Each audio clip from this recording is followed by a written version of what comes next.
Bapak Dr. Andes Muhammad Yasin MAG, dosen pengampu mata kuliah Metodologi Studi Islam, dan teman-teman PAI A7 yang kami sayangi.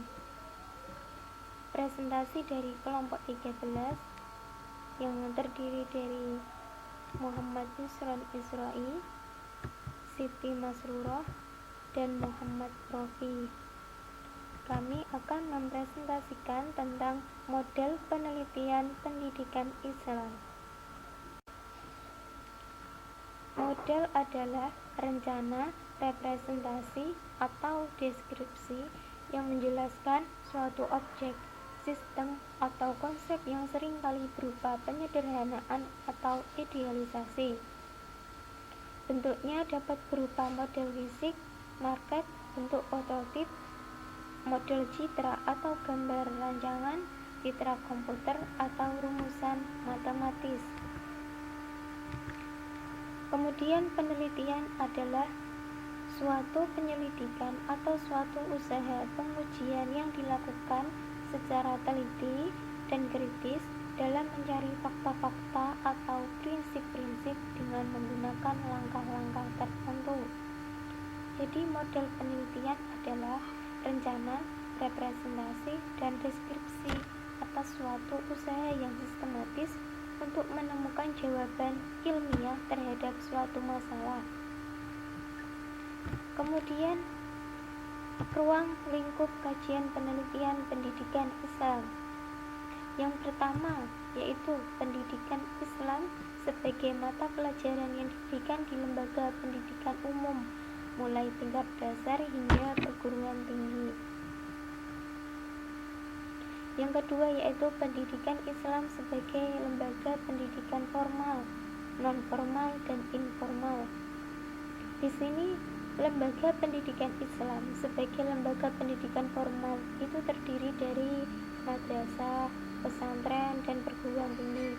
Kalau lembaga pendidikan Islam sebagai lembaga pendidikan non formal terdiri dari madrasah diniyah, Rodatul Atfal, masjid, surau, dan lain-lain.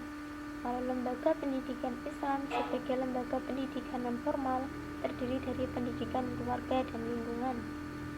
Kemudian yang ketiga yaitu pendidikan Islam sebagai sistem. Kajian ini itu mencakup dasar dan tujuan pendidikan Islam, tenaga pendidik, peserta didik, lingkungan, kurikulum, metode, dan evaluasi. Kemudian yang keempat yaitu pendidikan Islam dalam konsep dan sejarah. Di sini ada 3 model penelitian pendidikan Islam, yaitu penelitian kuantitatif, yang kedua yaitu penelitian kualitatif, dan ketiga yaitu penelitian campuran. Yaitu yang pertama yaitu penelitian kuantitatif. Penelitian kuantitatif adalah jenis penelitian yang diaplikasikan untuk menggambarkan kondisi terkini atau meneliti hubungan sebab akibat.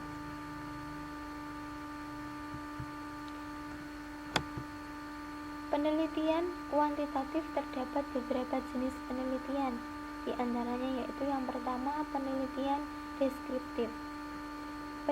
Penelitian deskriptif itu adalah penelitian kuantitatif yang bertujuan untuk menjelaskan variabel penelitian dengan menggambarkan data apa adanya tanpa melakukan analisis hubungan atau pengaruh antar variabel. Analisis data yang digunakan misalnya nilai rata-rata, nilai tengah, mode, simpangan baku, dan uji kecenderungan. Kemudian yaitu penelitian korelasi. Penelitian korelasi itu digunakan untuk mencari hubungan antar variabel bebas dan variabel terkait. Hubungan ini diduga terjadi dengan kejadian teori yang dilakukan peneliti. Analisis data yang digunakan peneliti antara korelasi produk momen, korelasi kontinus, kontingensi, korelasi parsial, regresi ganda atau multiregresi. Kemudian yang ketiga yaitu expose factor. Penelitian perbandingan kasual digunakan untuk membuktikan pengaruh variabel bebas terhadap variabel terkait, tetapi peneliti tidak melakukan perlakuan terhadap variabel bebas.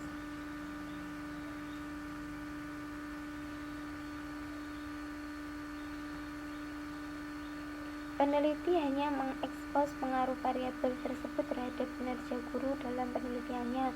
Analisis data yang digunakan peneliti antara UGT, UGF, ANOVA, dan lain-lain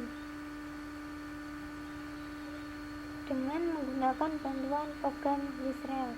Kemudian yang keempat yaitu penelitian eksperimen. Penelitian eksperimen adalah penelitian yang digunakan untuk membuktikan pengaruh variabel bebas terhadap variabel terkait. Kemudian yaitu yang kedua, penelitian kualitatif.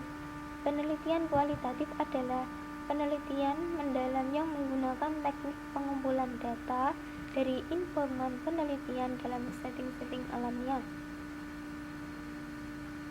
Penelitian kualitatif terdapat beberapa jenis penelitian. Di antaranya yang pertama yaitu etnografi.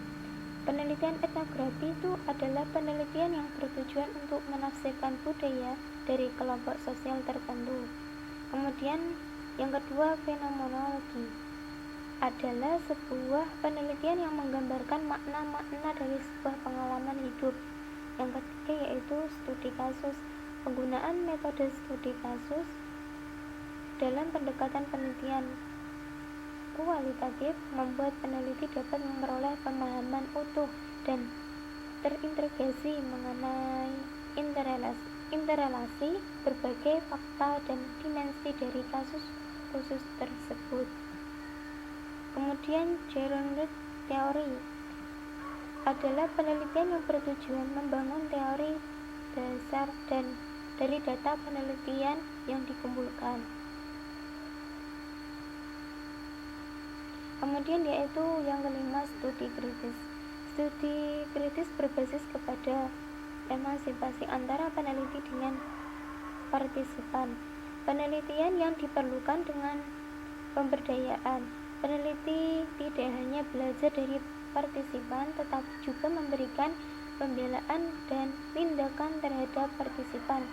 Peneliti mungkin mengidentifikasi beberapa seperti jenis kelamin, agama, etnis, ras, status sosial, posisi politis dalam menginformasikan hasil penelitian, bahwa penafsiran hasil penelitian tidak dilakukan dengan berbebas nilai.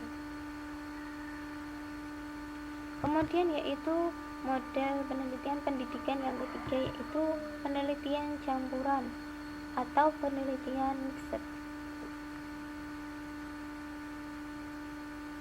Alan Rayman dalam buku Mixing Methods Qualitative and Qualitative karya Julia Brennan itu menyatakan bahwa pendekatan kuantitatif memiliki kelebihan dan kekurangan.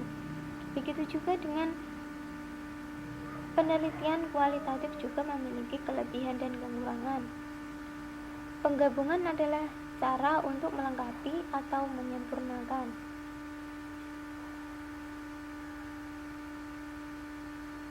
Sekarang perbedaan karakteristik metode kuantitatif dan metode kualitatif. Metode kuantitatif itu sangat spesifik, jelas, dan rinci. Mantap sejak awal langkah, kemudian menjadi pegangan langkah demi langkah.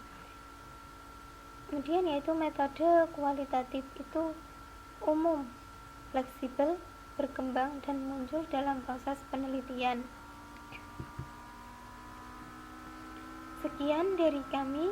Apabila ada kesalahan kata, kami mohon maaf yang sebesar-besarnya. Assalamualaikum warahmatullahi wabarakatuh.